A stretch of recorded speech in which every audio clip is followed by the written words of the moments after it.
lived in a valley for about 20 years in Devon. I don't live there anymore, about 10 minutes away.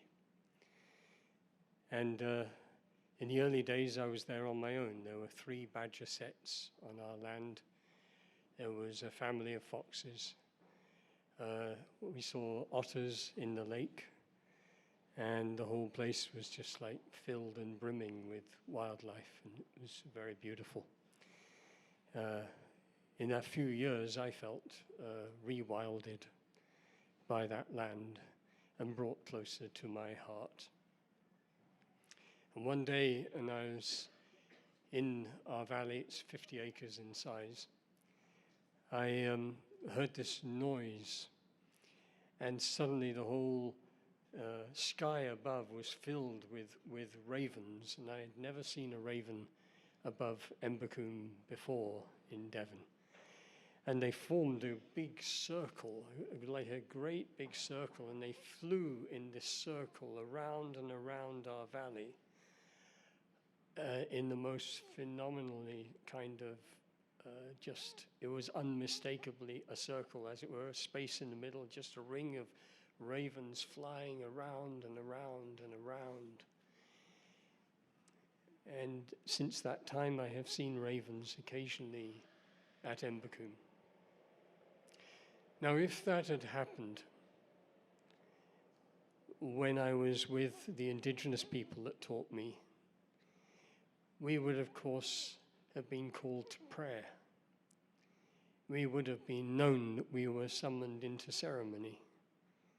We would have knelt, as it were, in the majesty of that moment and in the unique tenderness and sweetness of being spoken to by this animate world. We would have known that we were witnessing and in the presence of something that was deeply special and sacred, that we needed to be attentive. And this, for me, is the deep pain and grief that we have blundered our way into over these centuries, really, is that we no longer live in an animate world, but we once did. That is, I'm speaking about the people of these islands. And when I speak about the people of these islands, by the way, this is not some kind of sort of notion of a particular people who were obviously white and all the rest of it, because we know that from the very beginning of time, peoples from all corners of this earth have been coming to the shores of these islands that we mostly call Britain now. We have the DNA of people who are clearly from North Africa. We have trade routes that were open during the Bronze Age, bringing peoples of all kind. We had 2,000 Native American slaves brought here, and as they said to me, do you not imagine that they had children? So we always were mongrels, we always were mixed race people. We were then just as we are now. 2,000 years ago, but not for long, we still lived in an animate world. And she spoke to us. She spoke to us in the language of birdsong, in the language of the wind and of trees and the streams and the rivers, the lakes, the forests, and all the places that we prayed and held ceremony.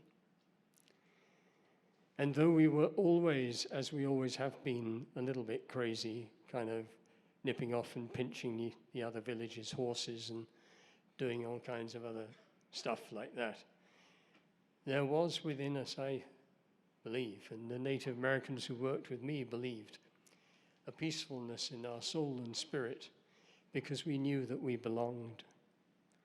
We knew that we belonged. We knew that we were not imposters. We knew that we were welcome. We knew that we had a place at the seat, at the table. We knew that we had a gift to bring, and that we were not a curse that had been laid upon the land that she would somehow have to one day shrug herself off. And when Chilpi, the Aboriginal elder, came to Embercombe And he spoke about the kanini of his people being cut, their connection to spirit, their connection to land, and their connection to family, and made the observation that he felt that something similar had happened to us. When the Maori Tuhoi people who I met just last year spoke about their desperate efforts to hold and try to retain their kinship with land and place, with animal, with air, water, trees, and made the observation that they thought that we once had this same relationship. When I worked with the Native American, when the Native Americans worked with me, and they spoke about all the same things, and said again, you know, Mac, you must know, you were once an earth-honoring people.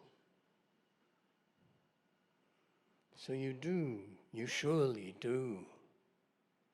Surely you do know the names of your own tribes? Nope. Koritani, Ordovici,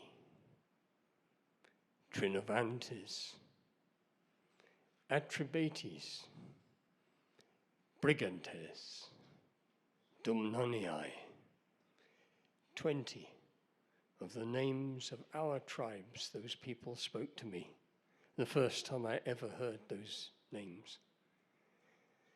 Did you know that your people, when you built your homes, always built them with the doorway facing the rising sun?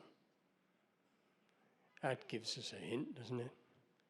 For our people, Lakota people, were the same. Always our teepee entrances, they was faced the rising sun. Did you know that inside your roundhouses you laid out the inside, the way that you orchestrated what was held within your homes was a mirror image of the cosmology that you lived within? The place of birth, the place of death, the place for food, the place where you pray, all these different things.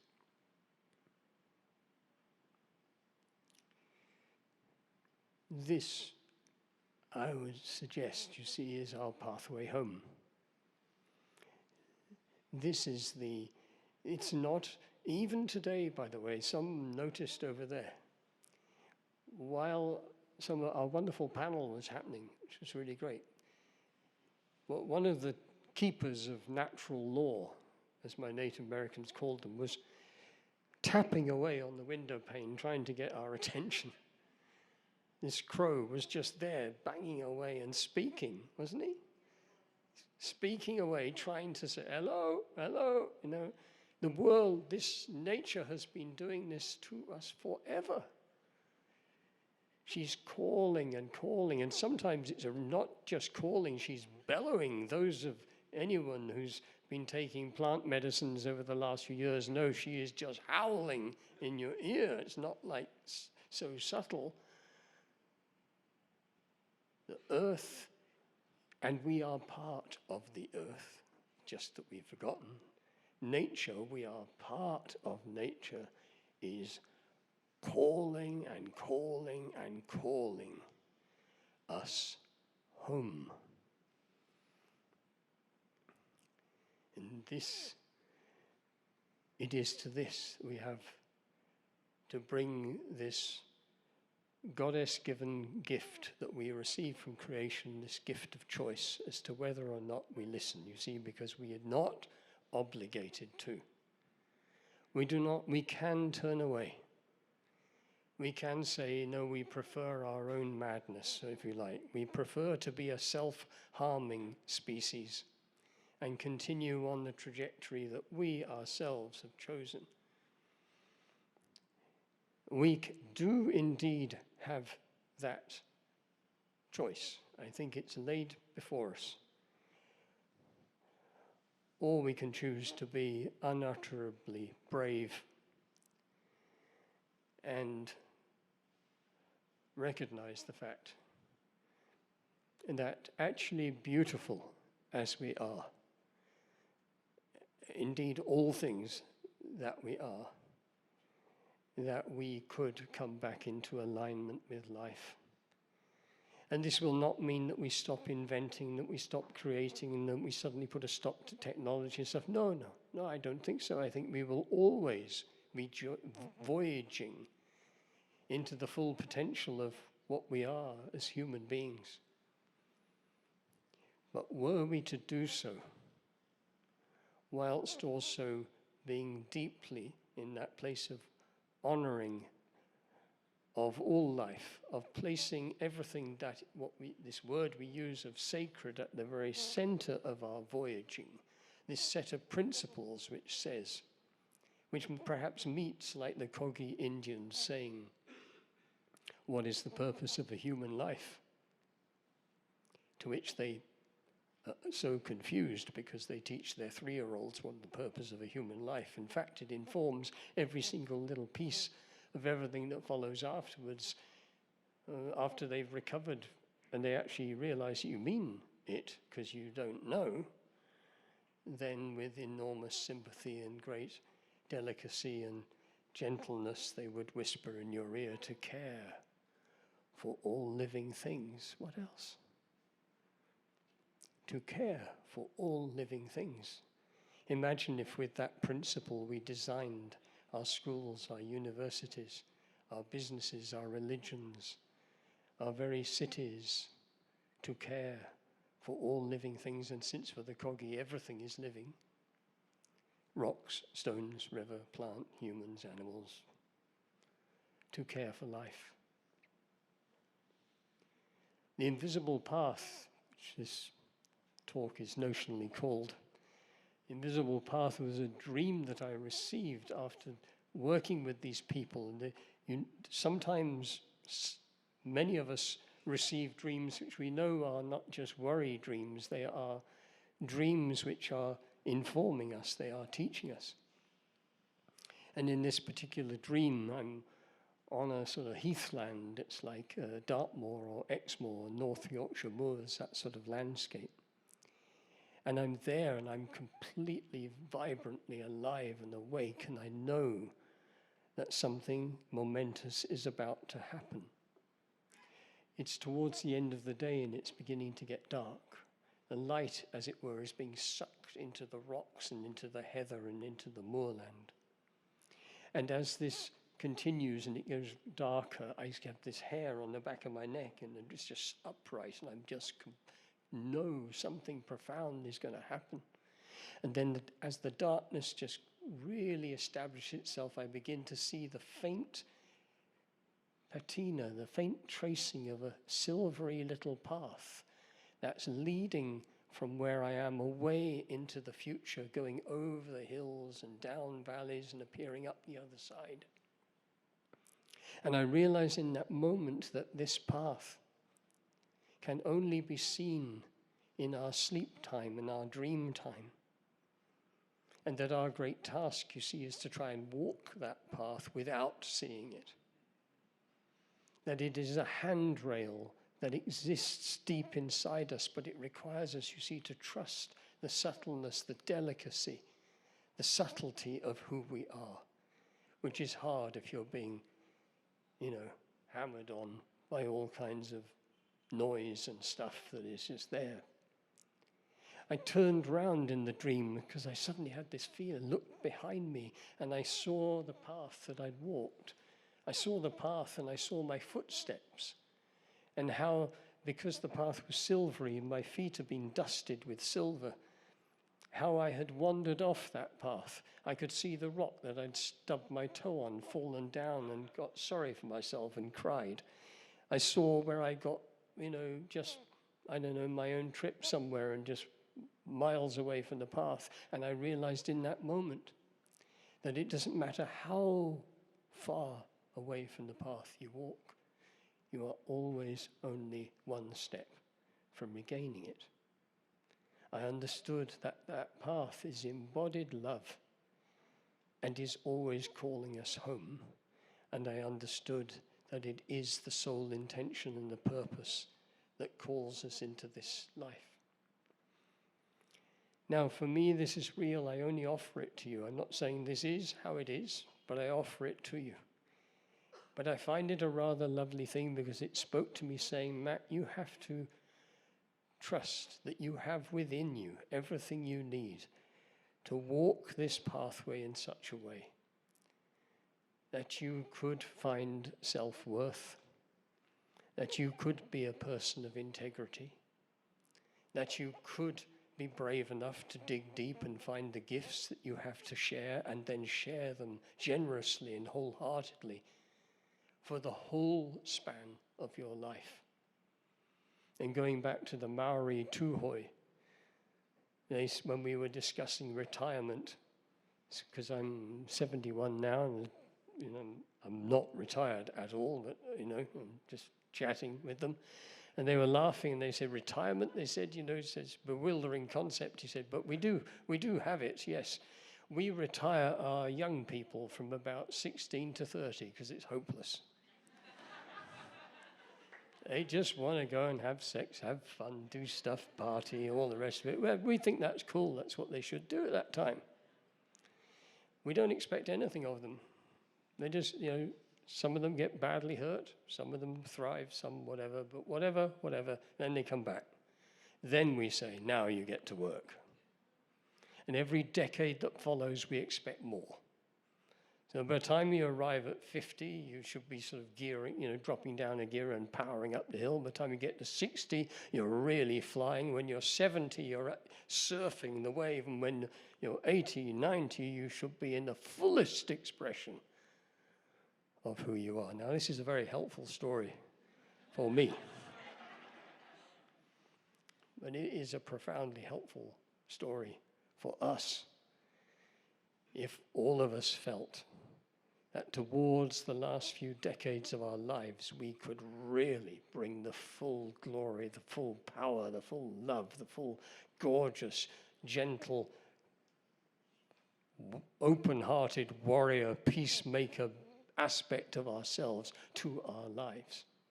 The only bit of the story that concerns me is that it does give the 16 to 30-year-olds a kind of a complete let off, as it were, and actually we, at this time in particular, we need you as well. The invisible path says you do not have to believe anything. This was one of the biggest gifts the indigenous people gave me, where they said, we do not understand your obsession with belief. We don't believe in spirit. We don't believe in all these things. In fact, in old Lakota dialect, there is no word for belief. There is no concept for belief. Nobody believed anything. They lived in it. I don't believe in this gorgeous earth. I am in it. And this is a huge, I think, wondrous relief for those of us that find a bit of a tussle between trying to believe something that when we apply our rational minds, begins to sort of falter and get a bit shaky. We don't have to. They said, look.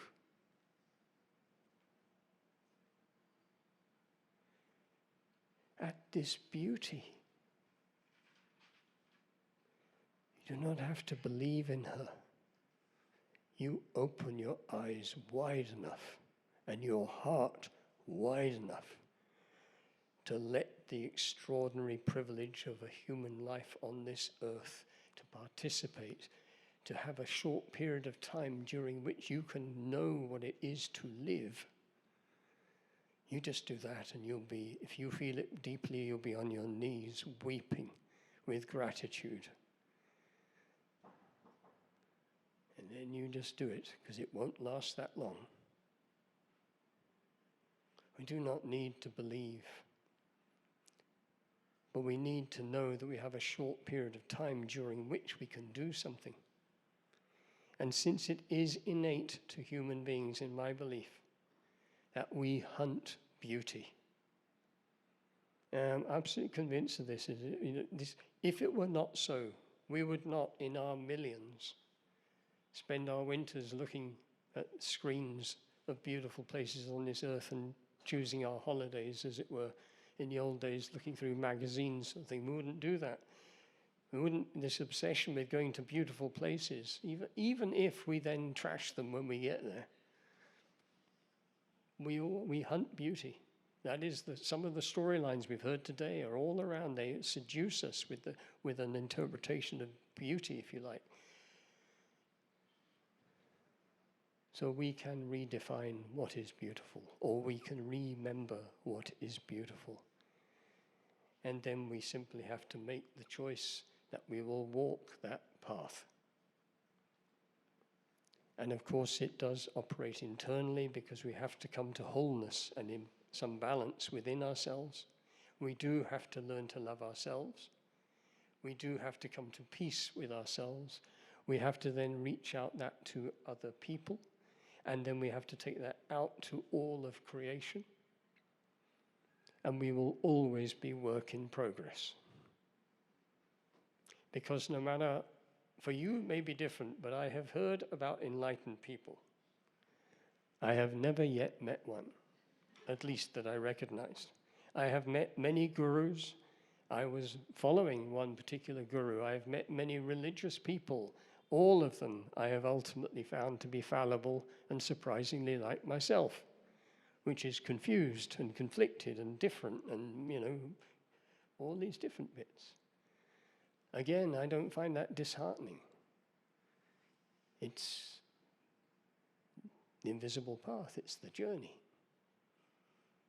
We need to look each other level in the eye as equals, and we do need leaders, but the thing is we need all of us to be leaders. We need to be a community of leaders,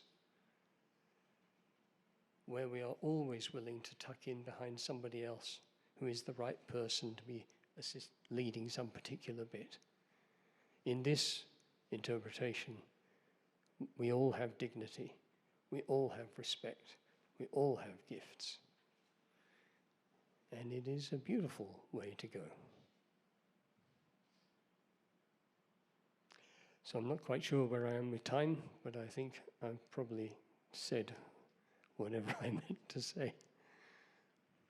How are we for time? We're going to have a quick Q&A and some sharing and some That'd be great. Comments. So is there anybody that wants to share anything? Any questions? Yep. Where were you and with what people?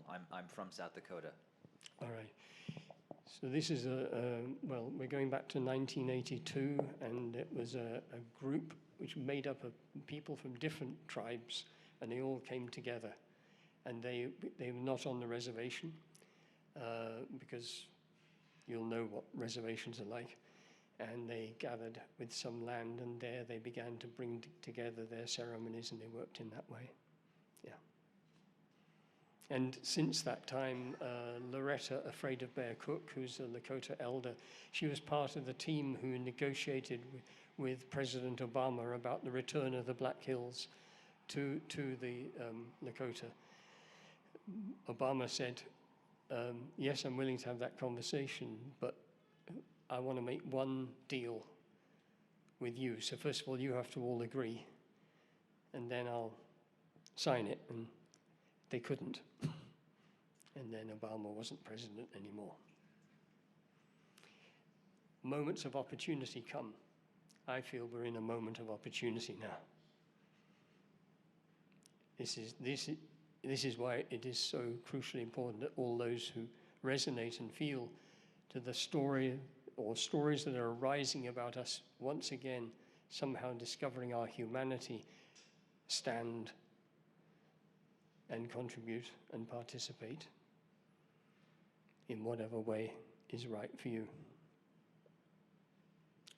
Another question or anyone from comment? that side behind me? Okay. Hi, you said you hadn't come across many enlightened people, but I wonder what and I know in the sense you use that, but what about enlightened witnesses? How do you feel about enlightened witnesses? Have you come across that phrase? Are you... Enlightened witnesses? Yeah. I haven't come across that phrase, no. Okay, well, kind of enlightened witnesses are, you talk about the invisible path. It's all of us watching the person in our lives, walking alongside of them, seeing when they come off the path, and being able to just give them a tap on the shoulder and go, I see you've come off. Yes. Just for a moment, just doing that for another human being. So how do you feel about Oh, that? And enlightened wonderful. witnesses? Yes, and absolutely yes. You see, I feel that we are, you know, if you take, I don't know, any of the animals that we demonize, let's imagine we take the wolf or we take something, and our species has in many societies hated them. And we project upon them all these things. But wolf, of course, is just wolf. It's just wolf. And it's beautiful, it's wolf. I've not yet heard any story of a wolf or a pack of wolves as they attack an animal saying, now let's do this really slowly and in the most painful way we possibly can so that we can delight in the screams of pain as this animal loses its life. No, but which animal do we know takes delight in the suffering of others? This animal is the only one I know which has a humanity, if you like, within the breadth of humanity, stretches between the sublimely beautiful to the hideously cruel. But we have all of that, and that's why this thing of choice is so important. We can choose.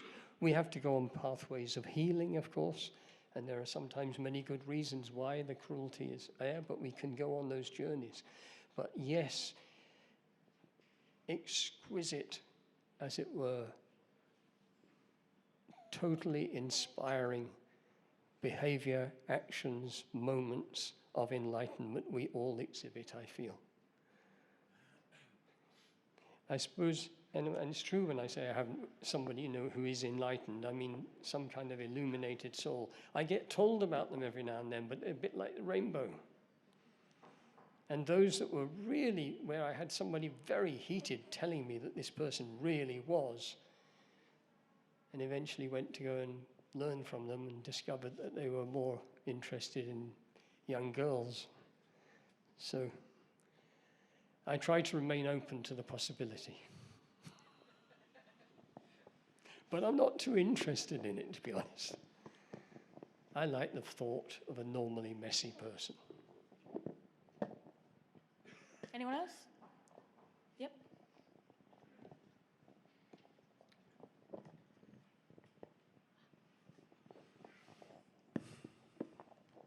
Hi. Hi. Thank you for sharing what you have. I had an opportunity to travel to Australia and New Zealand myself recently, and finding out more about the stories of kind of the Aboriginal cultures, the Maori cultures. I guess, you know, those cultures are the First Nation Indians in America and Canada. They have a certain knowledge and profound respect for nature and the environment in which they live. But Western culture, the imposition upon those peoples and their beliefs has been detrimental to a certain degree. And I just wonder what are the options to try and begin to reconcile that and bring that knowledge and experience and respect back into our kind of modern contemporary culture. Thank you. Well, yes, I mean, this I think is an enormous part of the journey. That's what I believe sits under the whole sustainability movement, really, is actually a return to spirit, a return to an understanding of sacredness.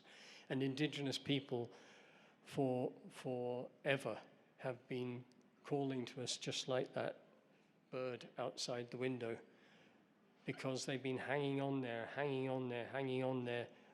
and sharing with us some of the things which we,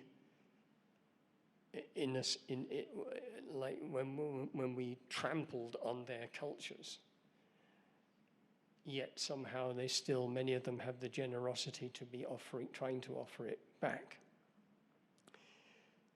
What those people said to me all that time ago was, you see, that we were those people. So they were saying to me, why would all your people who've not chosen to follow whatever is the religious spiritual offering of your islands always go to India, to South America, North America, to everywhere except your own woods, your own valleys? I go to gatherings where I hear the jaguar being invoked here in Britain, where everyone's talking about ayahuasca and other things of whatever kind, but I almost never hear people talking about the rivers which are flowing underneath us here in London, or the fact that we are in a river valley here, of the woods, of our own beautiful places, all the places which need, I would say, our attention. They need our ceremonies. They need us, just as we used to dress our wells and all those things. But it's in our hearts, I would say.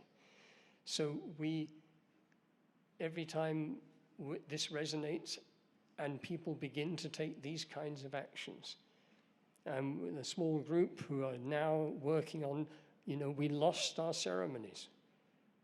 But where did we get them from in the first place? From our Mother Earth. We can re-find those ceremonies. We can burrow our way back. We can call them forward. Just to finish, a wonderful Native American I met just last year was Ojibwe. And he and his wife was a Yellowstone Park ranger. And when the first few wolves were brought back to Yellowstone, he was invited to go with another Ojibwe and be present when the wolves were released, and to sing their Ojibwe "Welcome Home, My Brother, Sister" song. Now this was, so there they are, these two Ojibwe guys. The wolves have been gone for 70 years. The pickup truck opens and the first wolf hurtles out into the holding enclosure and puts as much distance as it can between the human beings and itself. The two Ojibwe begin to sing, and they're singing this ancient song of welcoming home their brother wolf, sister wolf. And a second wolf begins to walk very slowly down the ramp of the pickup until it's as close as we are. And the Ojibwe guys are singing, and suddenly the wolf just tilts its head back and starts singing as well. And it sang for the full duration that they held this. And everybody's got tears streaming down their eyes.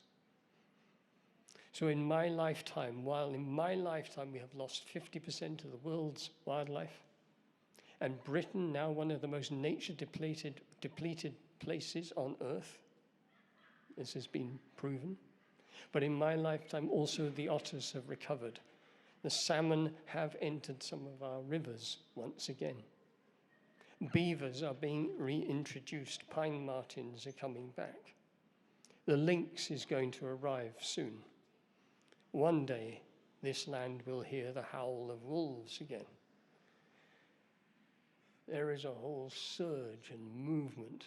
We simply have to, I think, step in that direction, be attentive, listen, and it'll all begin to come together. And we have to be political, and we have to be everything. If I just wanted to add that, because I don't think it's just about nature, it's about the whole thing. We have to love our cities and we love our countryside, but we redesign our cities to make them beautiful in a way that they never have been. Okay, I think we're going to have one more and then we're going to go on a break because we're kind of super over time. Thank you very much, and thank you very much for your talk. I just basically wanted to pick up on what you just said, actually, which is that something that went through my head as you were speaking was that maybe what we also could use is a kind of an applied cosmology, I suppose, to the kind of world in which we find ourselves, And maybe part of that is also, along with being attentive, replacing a lot of the, well, not replacing, but yeah, perhaps substituting some of the rituals that we're used to doing every day with different ones, different ceremonies, ones that are, like you said, more harmonious and respectful of where we've come from, and of also, I suppose, also acknowledging where we've been, in inverted commas, led astray. Yes, so let me just add, I would love to really emphasize what I feel to be the ordinariness of this as well. So what I mean, those of you that have gardens, your gardens can become, the gardening is a ceremony, and certainly can be. Those of you who don't have a garden, you've got a flower trough on your window ledge, can become something truly special where you engage. I have a robin that feeds from my hand every morning when I go to my cabin at Embercombe. I have at this age, I also have a little 3-year-old son. So he watches the robin eat from my hand, and he's saying, Dada, Dada, you know, he wants the robin to eat from his hand. Well, of course, I am completely obligated to help this little guy have that experience, is what I should be doing, isn't it? So we spend almost 3 weeks, almost a month, trying to get him to be still enough with his hand. Because every time he sees the robin, he runs towards it. The robin, eventually he's still, and the robin comes and lands on his tiny little pudgy hand and eats food. And his little face is just like, you know, blissed. Because he's giving food to the robin, but the robin is blessing him. The robin blesses me every morning when I do this. It's a part of my daily practice. When he was tiny as a baby, I take him out every night to see the moon and the stars. As he got older, he's always saying, Dada, you know, dark, out dark, or whatever. We go outside and go, wow. And we look at the stars, and we take a bit of time. Now he's 3, and we're still doing it. And we will do more and more and more. And it's not just me mentoring him. His joyfulness, his beauty works magic on me. And this is what we can do for each other. We just have to put aside embarrassment or any notions of whatever. Yes, and we create. We do this. Such a good time to be alive. Thank you. Thank you, Mac.